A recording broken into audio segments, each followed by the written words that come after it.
Guys, this is Nurse Jay at Nursing the Truth, and I hope everyone's having a great day.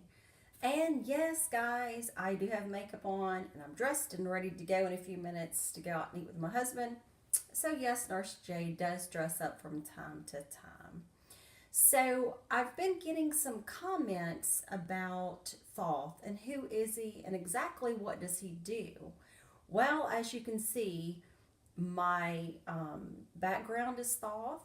I do have Thoth with me here today representing himself. And I have Anubis, and I have a lot of the different gods. So I do stand behind Thoth. I know that seems a little crazy to some people that are not into spirituality. Everything comes from Sumer in Egypt, and Egypt is like, if it's not neck and neck with Sumer, it is right after that. But some scholars seems to think that it is much older than Sumer, but we really don't know. Only time will tell. We do know, and we think that the Sphinx and the pyramids of Giza are a lot older than what they're saying. So let's jump into Thoth and see why I go with him. So, as we know, Thoth is the god of wisdom and knowledge, and he is one of the most important deities of Egypt. He was also known as Jehudi, Tahuti, and he is the god of writing, knowledge, time, fantasy, speaking, inventions, and he is involved in magic and judging of the dead. He was thought to be the son of Ra, and another said he was self-created along with the goddess Ma'at. Yes, he is married to Ma'at, the lady that is represented in your justice system, holding the scales of Libra, of truth and righteousness. His appearance, as you see, is like an ibis bird, and he is portrayed with his head looking like the stylus of a pen. And he's always holding that special palette in his hand, writing the deeds of men and how they're coming along. And that it's just so sweet to me when I see that. I've been to Egypt and I've seen the temples, and boy, I would get excited every time I would see Thoth writing something down. He's also depicted as a baboon, a dog-headed baboon, and he's also the god of equilibrium and forms of shoe or anchor and more. He is often seen wearing a lunar disc and crescent on his head, or the Atef crown. All these forms symbolize the attributes of Thoth. The ancient Egyptians recognized Thoth as the inventor of the writing and were considered to have been the scribe of the Hall of Judgment. The Book of the Dead was written by him, and I also have that as well. And I also have the Emerald Tablets by Thoth. It is a must read, and I promise you, when you read it in your conscious, it will open your mind even more. He is the inventor of the hieroglyphs, and the hieroglyphs means sacred writings. And the Egyptians called these writings Meduneter, and the words of the gods. He was believed as the tongue of heart of Ra, and Thoth was also known as the protectors of writings, mathematics, teachers, scribes, and whoever spreading and handling knowledge. He filled many roles in the world of gods, and many like other Egyptian gods.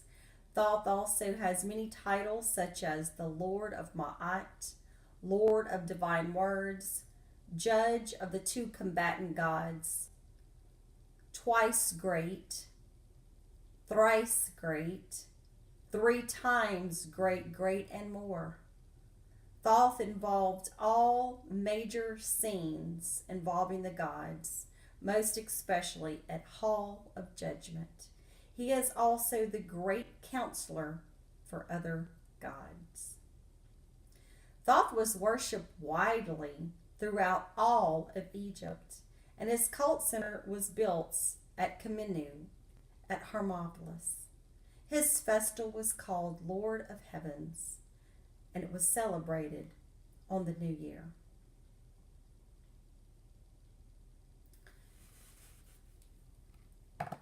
So, also, I believe I had read where he was, you know, the chief architect of the universe and hung the moon and the stars and the planets.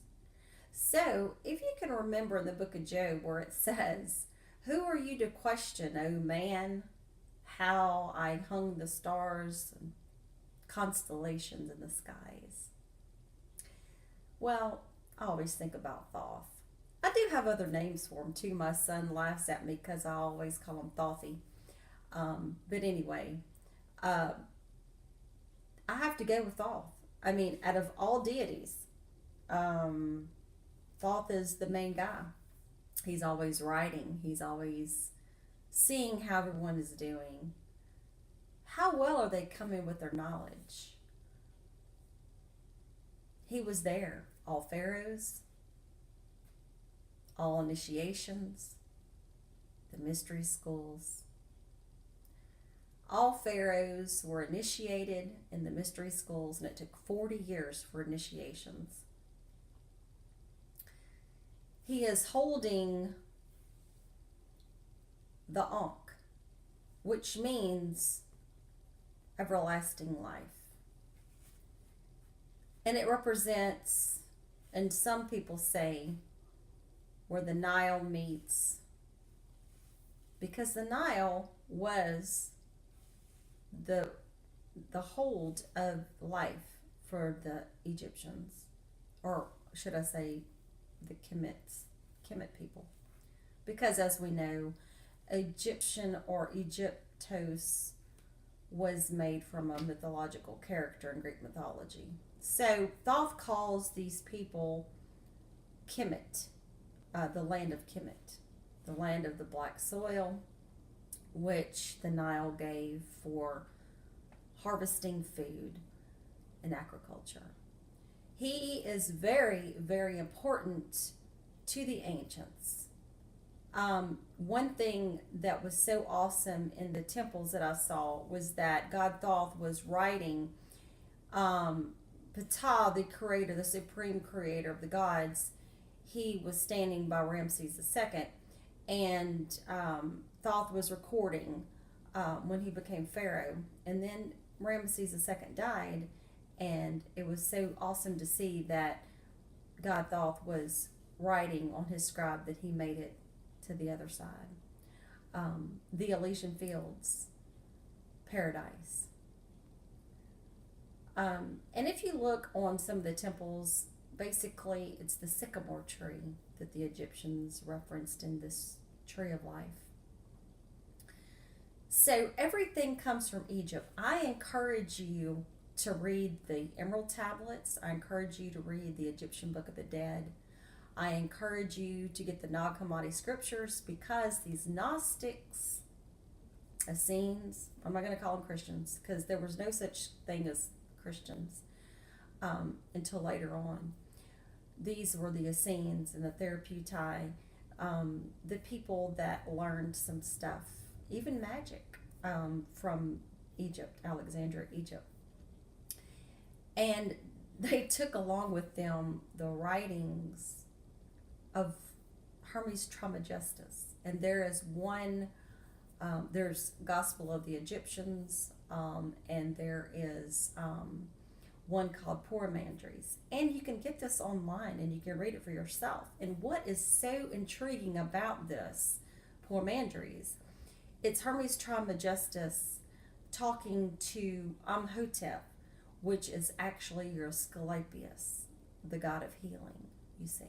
Because Amhotep was the first architect and first physician in Egypt. And he was a real man because they have found bits and pieces of stuff that has his name Amhotep on it. They have not found his tomb yet. That would probably be one of the most incredible finds, if not the best. Even better than King Tut. So anyway, Thoth is talking to Amhotep Asclepius, and he's telling him that Egypt was heaven on earth, and that it was the center of the universe, and that the men, they turned their backs on the gods, and they didn't have anything to do with them anymore. And that men were going to go and do things that were not good for them. And in a way, if you take Paul Mandries and you look at the book of Revelation, you kind of wonder where they're getting this writing from, because you see the Library of Alexandria had all this stuff, you see, under the Greeks. And then the Romans came in and did what they did. So if you're wondering what's underneath the Vatican of 56 miles long, deep underneath the catacombs, it's only a mystery. So he talks about how men, like I said, are going to do evil, and they're going to think evil is good. Right? So if you look in the scriptures, it says men are going to fall. Men are going to do evil. They're going to think evil's good. And everything's going to be turned backwards. And he said that in the end times, or rather you should say in another time, the laws of Ma'at, of truth and justice, will prevail, and evil will not prevail. So really, guys, I really encourage you to read that. Paul Mandries. I think it's spelled Poimandres, I believe. But you can find it on the internet. Paul Mandries. Nag Hammadi. The Gnostic Library. Another person to really dive in deep is Gerald Massey. The book online is called Ancient Egypt, Light of the World. There's 2 volumes, and it is so much information it would make your head spin, guys. Thoth, Anubis, Horus, this whole thing, Christianity is shot straight out of Egypt, guys. Okay? So you need to read Gerald Massey. They have taken what they have done, what men and what other people have done, is made Egypt look demonic, has made it look like they are the Illuminati, have made them look like the bad guys. But if that's the case, guys, then Christianity is demonic, it's bad, it's no good. Because everything comes out of Egypt, pretty much. So, guys, I just wanted to clarify that, why I take to Thoth. I don't worship this statue. When I look at him, her, whatever you want to call it, the male and feminine aspect. Because you cannot create something by yourself. You have to have a female to have creation. And that's the problem with these Abrahamic faiths. They have only taken the male side and they've left the female, and that's pretty sad. We're now under the feet, we have no voice, and now it's time that we all come together collectively as a conscious collectiveness and say, to hell with this. To hell with all this stuff. It's time to have a new day, a new age, and let's wake up from our amnesia. So I'm going to let you go, guys. Have a wonderful evening. Thank you for the new subscribers. And one of the new subscribers that I had asked me about Thoth. He does, I'm not going to say he's the god of the underworld, because Osiris is the god of the underworld. And he's the god of resurrection and fertility. So hopefully this has cleared it up for you some, but I will respond to you on the comment section. So guys, I hope Nurse J is bringing you the truth. Always leave me questions, comments, and I'll try to help you out the best I can. So until then, as me and Thoth say, Hotep, Ashe, and when you search for the truth and you find the truth, let the truth set you free, my friends. And good night.